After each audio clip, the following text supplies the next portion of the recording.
Ada orang gelar udah tinggi, S1, S2, S3, profesor, macam-macam, harta banyak. Masalah kecilnya nggak selesai-selesai. Ini prinsip dalam hidup. Kalau Anda baca dengan benar, walaupun Anda tinggal di kontrakan sederhana, sempit, dan mungkin tidak banyak fasilitas seperti orang lain, tapi Anda dekat dengan Allah, Anda seperti tinggal di istana yang dicukupkan semuanya oleh Allah. Tapi kalau Anda jauh dari Allah dan tidak mendapatkan hidayahnya, walaupun luas, tapi hidup Anda akan tersiksa dengan beban dunia. Rekening miliaran itu nggak berpengaruh pada Anda. Capek kerja lagi. Bisa nggak kebayang? Uang ratusan miliar di rekening masih korupsi juga.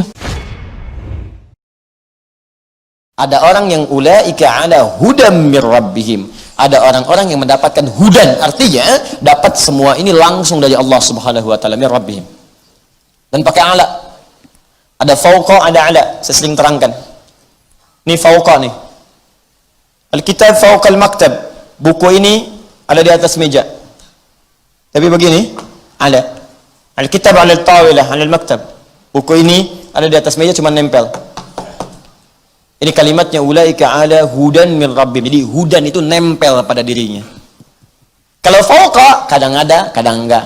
Tapi kalau ala, hudannya nempel kepadanya, melekat dimanapun. Setiap beraktivitas, petunjuk Allah datang. Di rumah tangga ada masalah, oh orang susah, dia cuma senyum selesai. Senyum aja, senyum selesai. Papa kenapa sih? Selesai. Kemarin kemana Pak? Selesai. Senyum bang, selesai. Papa doakan mama, mama sedang sakaratul maut. Nah, itu enggak doakan. Senyum, senyum, tenang. Maksudnya ringan kok. Ada orang gelar udah tinggi, S1, S2, S3, profesor, macam-macam, harta banyak. Masalah kecilnya nggak selesai-selesai. Sampai ke pengadilan, saling tuntut, saling ini, ngapain? Anda itu kan berumah tangga, merajutnya cukup lama, banyak bahagia dibandingkan susahnya. Masa karena kejadian sekali kemudian harus pecah semua itu? Jika sedang punya masalah itu timbang-timbang, selama ini berumah tangga berapa tahun? Lagi banyak senangnya atau susahnya? Pasti banyak senangnya. Masa karena susah sedikit langsung mengubur semua kesenangan yang telah kemudian Anda rajut anak lama itu? Ya, jangan sampai nilai estetik menghapuskan susu sebelangga. Ya, jelas ya? Baik. Nah ini hudan min rabbihim. Kalau sudah mendapatkan hudan dari Allah, rumah tangga tenang. Ke kantor enak, nyaman. Jadi gini, kadang-kadang ujiannya sama dengan orang, tapi karena dapat hidayah dari Allah, menyikapinya beda. Ini mau ke kantor nih, tiba harus jam 7, berangkat tuh jam 5, coba macetnya luar biasa, 3 gerbong kereta kayaknya. Bus, panjang. Orang-orang yang nggak dapat bimbingan Allah yang keluar keluhan karena jiwanya kosong. Wah ini saya angkat macet begini, pom rame. Terus bikin status lagi, macet ya, nggak selesai. Tapi yang ini tidak. Jam berapa sampai? Jam 7. Sekarang jam berapa? Setengah 7. Oh, estimasi berapa? Masih 2 jam. Alhamdulillah. Ada 2 jam untuk bisa mendengarkan Al-Quran. Rizki sudah diatur. Toh kita buru-buru pun tetap macet juga. Nyampe sana pun tetap juga macet. Nikmati perjalanan. Kalau di sana telepon, kasih tahu. Pak, ini sebentar lagi 30 menit lagi. Alhamdulillah. Bapak di mana? Masih di Bekasi. Kok masih di Bekasi? Macet. Kenapa nggak bisa cepat-cepat? Bisa. Bagaimana caranya? Ya hadapi kemacetan. Ya, tenang aja. Ya, kalau di sini ada masalah perusahaan, terangkan ke sejujurnya tadi macet mau apa? Pindah kemudian divisi, nggak apa-apa pindah. Alhamdulillah. Toh tidak akan mengurangi rezeki. Terangkan apa adanya, nggak usah berbohong. Sebentar lagi sampai on the way, padahal baru keluar rumah. Bilang on the way. Tuh wajah-wajah kelihatan tuh. On the way, baru keluar rumah. Ya, buat tenangin doang. Modus tuh. Apa adanya sampaikan aja. Sampaikan apa adanya, bismillah sampaikan. Itu enak. Ada orang lain mengeluh dia macet, dan biasanya kalau sudah begitu Allah akan timpakan kejadian yang lain yang membuat kita itu tepat mendapatkan apa yang telah kita rencanakan.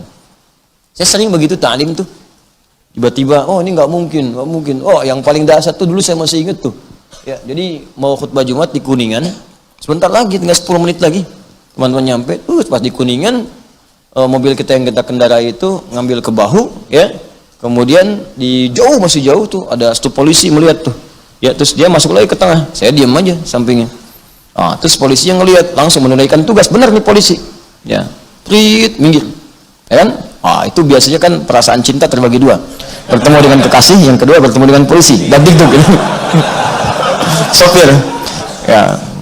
Apa itu tanda cinta gitu kan. Nah, begitu udah dekat, berhenti, tanya. Nah, ini yang jadi masalah tuh. Teman kita belum ditanya apa-apa, udah ngeluarkan SIM. Padahal pertanyaannya, mau kemana B katanya.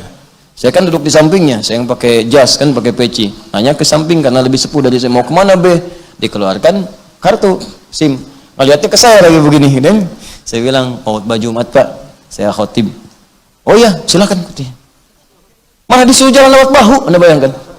Jadi cepat nyampe ke sana. Begitu nyampe, pas mau ke atas mimbar, pas khutbah. Nyampe. Saya bilang sama kawan tadi, Pak, kalau ditanya, jawab sesuai pertanyaan. Mau kemana? Jawab, mau khutbah. Ini mau ditanya kemana? Keluarin SIM. Enggak tahu. Ini yang sering celaka. Ya, selamat pagi, 100.000 keluar. Ya, selamat pagi. Ini penyakit nih. Kadang-kadang banyak baik jadi buruk karena dipicu oleh itu. Selamat pagi, pagi Pak. Ya, alhamdulillah. SIM ada Pak. STNK ada Pak. Tahu melanggar? Tidak tahu Pak. Anda baru melanggar lampu merah. Lihat ini, oh lihat Pak. Kenapa dia melanggar? Saya nggak tahu, ada Bapak.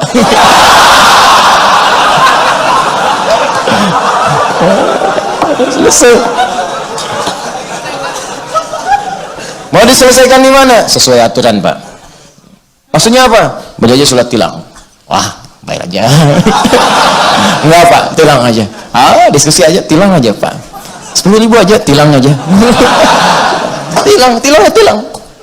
Kalau Bapak mau ingatkan saya tanpa bayar, tanpa ada apa, dengan peringatan, alhamdulillah Pak, saya jalan. Tapi kalau Bapak memang ini harus ditilang, tilang. Jangan melanggar aturan. Ya, Bapak butuh, kasih tahu. Mungkin saya bisa sedekah. Itu caranya. Itu. Nah, jadi marwah pun akan dijaga. Baik, tilang. Udah selesai. Tilang, ikuti aja nggak apa-apa. Namanya peraturan. Nah, peraturan ikuti. Berangkat. Sidangnya sidang, sudah enak hidup kita. Ini nggak ada beban. Ya, ini udah ngasih, di perjalanan ngomel lagi. Ya, minta kebanyakan ente yang ngasih. Kalau Anda tidak memberi peluang pada maksiat, maka insya Allah jalan lebar kebaikan akan terbuka. Jelas? Nah, kalau sudah semua itu, wa ulaika humul muflihun. Lihat ayatnya. Ulaika ala hudamir wa ulaika humul. Kalau Anda dekat dengan hidayah Allah, di rumah dapat hidayah, di kantor dapat hidayah, di pekerjaan dapat hidayah, maka Anda jadi orang paling bahagia semuka bumi. Selesai. Udah nikmat hidupnya. Nggak susah. Buah habis, pulang ke rumah datang buah baru. Makanan habis, datang makanan baru. Nikmat. Kalau nggak percaya silahkan coba. Anda nggak harus jadi ustadz, karena sahabat Nabi bukan ustadz semua. Ada pengusaha, ada Abu Bakar, ada Uthman, ada diplomat Amr bin As, ada ustadz pengajar seperti Ali bin Abi Thalib. Seringkali sederhana. Sayyidah Fatimah Az-Zahra, Allahu Akbar, nahnu nuhibbuh. Kita mencintai keluarga Nabi, tulia Nabi karena Allah Subhanahu wa taala. Sayyidah Fatimah itu sederhana, Ali bin Abi Thalib. Udah berapa hari nggak makan, datang kepada Nabi. Ya, mau minta malu. Nabi tahu. Kata Nabi, mau nggak saya satu ajarkan? Satu kalimat kalau engkau baca nggak akan fakir selama hidup. Diajarkan oleh Nabi. Saya pilih mana? Pilih makanan atau doa? Kata beliau, pilih doa. Diajarkan oleh Nabi, dan Masya Allah teman-teman sekalian. Walaupun hidup sederhana, tapi merasa nikmat kebahagiaannya. Indah sekali. Coba lihat Ashabul Kahf. Ashabul Kahfi yang kita tiap malam Jumat baca surat Al-Kahfi. Kan tinggal di gua. 309 tahun tinggal di gua. Bayangkan. Kulkas nggak ada. TV nggak ada. Gua. Nggak percaya, coba datang ke gua tuh. Lihat apa yang ada di situ. Beruang bilang, ngapain kesini? Cek. Nggak ada apa-apa. Tapi bisa nikmat. Tidur enak. Saking enaknya 309 tahun nggak bangun-bangun. Nikmat. Ini kalau sudah mendapatkan hidayah Allah Subhanahu wa taala, makanya Anda baca ayatnya dengan benar. Anda akan dapatkan di situ huda. Ya, nahnu naqussu 'alaika naba'ahum bil haqq. Innahum fityatun amanu bi rabbihim wa zidnahum hudan. Hudan disebutkan. Baca dengan benar ayatnya. Quran 18 ayat 13 itu.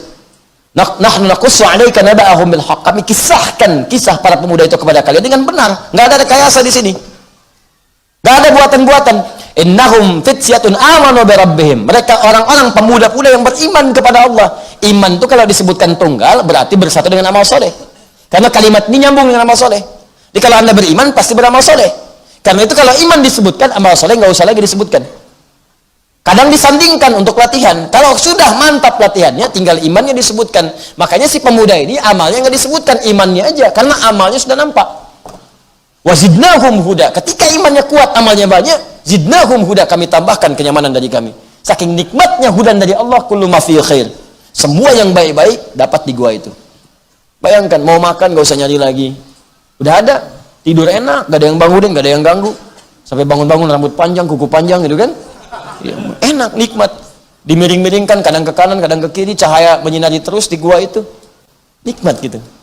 Ini prinsip dalam hidup. Kalau Anda baca dengan benar, walaupun Anda tinggal di kontrakan sederhana, sempit, dan mungkin tidak banyak fasilitas seperti orang lain, tapi Anda dekat dengan Allah, Anda seperti tinggal di istana yang dicukupkan semuanya oleh Allah. Itulah prinsip surat Al-Kahf.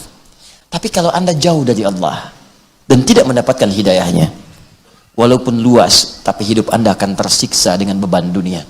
Kerja lagi, kerja lagi, kerja lagi. Rekening miliaran itu nggak berpengaruh pada Anda. Capek, kerja lagi. Bisa nggak kebayang? Uang ratusan miliar di rekening masih korupsi juga.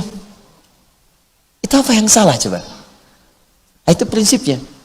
Jangan lihat, bukan aib ngontrak itu. Saya dulu ngontrak biasa saja. Dan saya senang dengan itu. Alhamdulillah, semua serba nikmat. Saya nggak ada bedanya.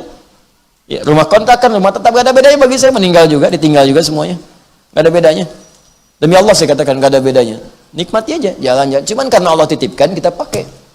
Selesai. Nanti fungsinya Allah atur sendiri. Karena Allah titipkan kendaraan. Banyak orang bilang, Ustaz punya kendaraan sekian-sekian. Saya kemarin ada orang bilang, soal di kendaraannya banyak, hati-hati tuh, gini-gini. Anda salah. Anda nanya pada saya jawab. Saya nggak punya kendaraan. Kendaraan yang saya beli, saya jadikan kemudian untuk kantor wakaf. Saya cuma numpang pakai. Numpang pakai. Karena saya tahu saya akan meninggal. Numpang pakai aja.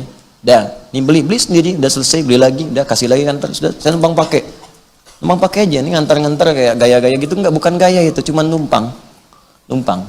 Cuma satu istri saya, itu untuk keluarga supaya nggak bercampur. Itu aja satu, yang lain tidak. Itu pun bukan punya saya. Wafat, Anda wafat Anda. Kalau nggak punya bekal udah, selesai Anda. Makanya saya katakan nih alat-alat ini nggak ada yang punya nih. Tapi bukan berarti Anda berhak ngambil semaunya, tidak. Ini wakaf ke umat Islam dititipkan pada kami mengelola. Kalau Anda pengen datang, silahkan. Kita sama-sama kelola dengan baik. Ya, gitu caranya. Tapi kalau wafat, jangan bawa beban. Itu paling enak. Paling enak hidupnya. Ya, jelas ya? Nah, insya Allah semua akan Allah berikan kebaikan sepanjang kita dekat dengan Allah Subhanahu wa Ta'ala.